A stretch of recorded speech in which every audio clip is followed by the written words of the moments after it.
mga lawa sa San Pablo, Laguna, dinadayong spring resort, at first time makapunta sa National Shrine of St. Padre Pio.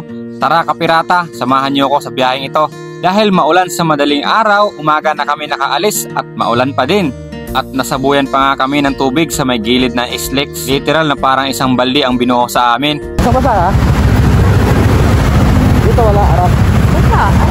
Tumigil lang saglit para mag-power up at diretso na sa biyahe. At ito yung daan sa Los Baños na makikita mo na ang Mount Makiling. At ito yung dinadaanan natin ngayon. Parte na to ng Mount Makiling, mga kapirata. Mabilis lang ang biyahe pag dito ang daan yung papuntang San Pablo, Laguna. Ang sarap pag biyaheng probinsya na minsan mo lang magagawa, kaya gawin mo na hanggat kaya pa. Ito ang nagpapatanggal sa pagod habang nasa biyahe. Yung magandang view, hudyat na malapit na tayo sa San Pablo, Laguna. Yung side mirror natin lumuwag, kunting higpit lang, okay na. Dito pala kami tumuloy sa kaibigan namin, kumain at nagpahinga. Dito nyo pala matatagpuan ang 7 lawa sa San Pablo, Laguna. At ito ang palakpakin, nakita mo na ang Mount Banahaw at ang Sampaloc Lake na preskong tambayan, lalo na sa mga taga San Pablo. Lahat ng to may kwento kung paano to nabuo, kaya pangalagaan na lang natin para tumagal at maging atraksyon. Uy, ganda.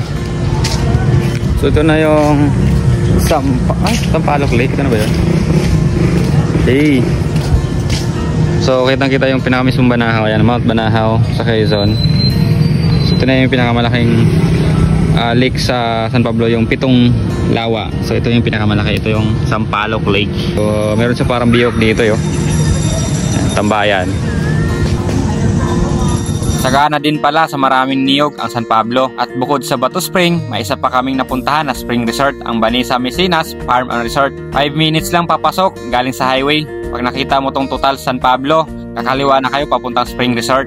At makikita nyo din agad ang arko ng resort. Entrance 60 yung entrance. Okay, 60 yung entrance. Ito pala yung mga price ng mga cottages at amenities ng resort nila. At malawak ang parkingan. Nagkataon lang na weekends kaya maraming tao ang naliligo. Recommended talaga na weekdays pumunta para mas mag-enjoy kayo sa pagtatampisaw. Malamig din ang tubig at dahil saglit lang kami, konting lublob lang, all goods na.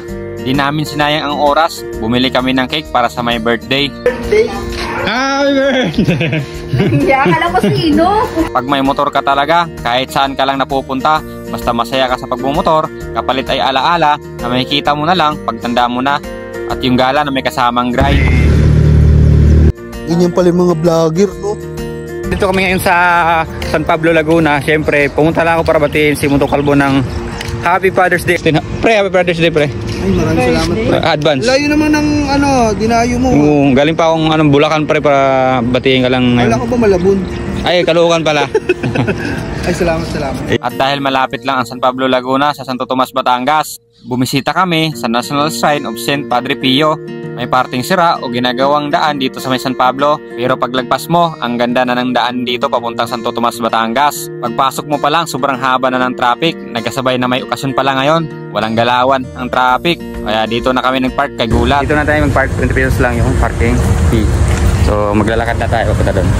Mas advisable na bibisita kayo ng weekdays kay St. Padre Pio. Si St. Padre Pio ay nakilala pala sa kanyang mga famous quote, pagdarasal at pag-asa, and he was beatified in 1999 and he was canonized on June 16, 2002. Nakikita nyo naman, maraming devoto at nagmamahal kay St. Padre Pio. At dito mo rin matatagpuan ang Divine Mercy Sanctuary for Pilgrims. Pampalipas gutom lang bago bumalik ng San Pablo, Laguna. At bumili na rin kami ng mga kakanin ng gawang San Pablo, Laguna. Lalo na itong kasaba, ubi halaya, napatok sa kanila. Dexa, sit. Ay, galing ah. At maraming salamat sa nagpatuloy sa amin sa San Pablo, Laguna. Shoutout sa inyo, Rachel and Michael. Daan namin pa uwi, Kalawan, Laguna ulit. At bumili na rin kami ng pinya. At siguro ito na rin ang pangunahing kambuhayan ng mga taga Kalawan, Laguna. At hanggang dito na lang yung video natin, kapirata. Salamat sa panonood. Kita-kits sa susunod na biyahe natin. Laging magbigay, magpasalamat at peace out, kapirata.